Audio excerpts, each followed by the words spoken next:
Ex-combatants and friends, welcome tonight to this new mural of a young man whose dedication, actions and loyalty have been a shining example to all of us. On behalf of the organisers, we thank you for attending.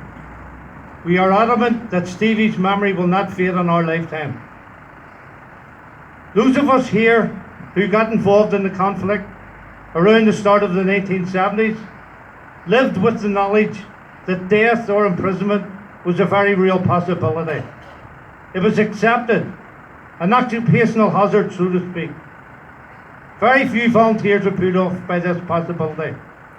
We carried on regardless, believing that it wouldn't happen to us, especially death.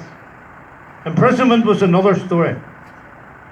As volunteers engaged in the conflict and their operational portfolio grew, the intelligence gathering skills of the RUC, the recruitment of informers, the application of operational preparation or the lack of preparation, and that unknown, unplanned for ingredient, luck or bad luck, began to have an effect on the numbers of volunteers going to prison or being murdered.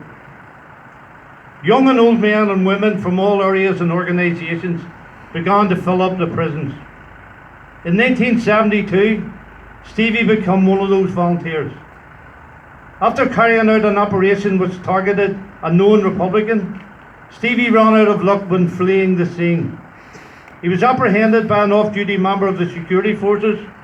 He was charged and sent to prison. At his trial, he was sentenced to life imprisonment and ended up in Long Kesh. It was a massive shock to his friends, family and comrades. Unfortunately, he was one of the first of many.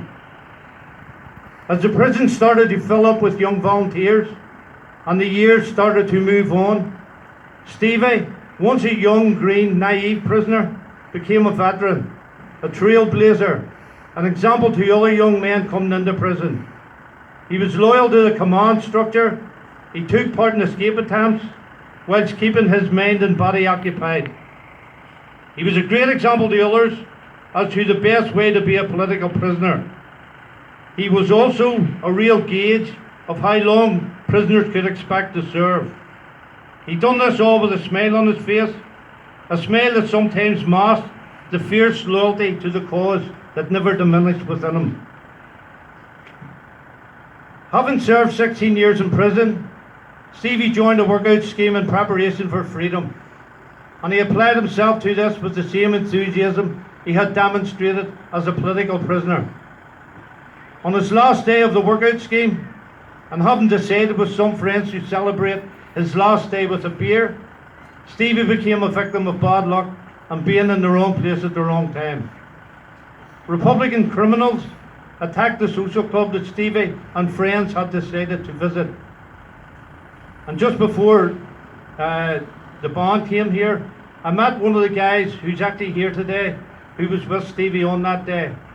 And to digress from the script, if you look at the mural on the right, that's actually Stevie's car sitting outside the club. When the criminals opened fire indiscriminately on the innocent patrons inside the club, Stevie bravely and without hesitation saved the lives of others by putting his body between the gunmen and his friends. Once again, bad luck had tragically turned up in Stevie's life. Once again, he behaved with courage and no thought of himself.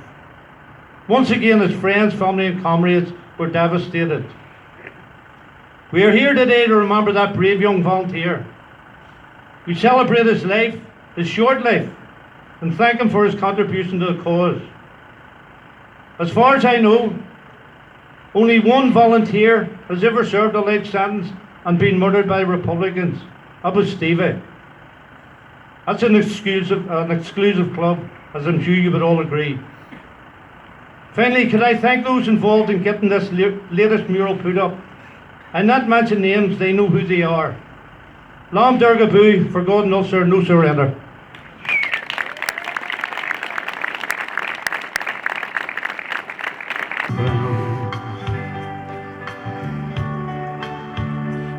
Stevie loved Ulster so, but how was he to know? Very soon, STEVIE McREA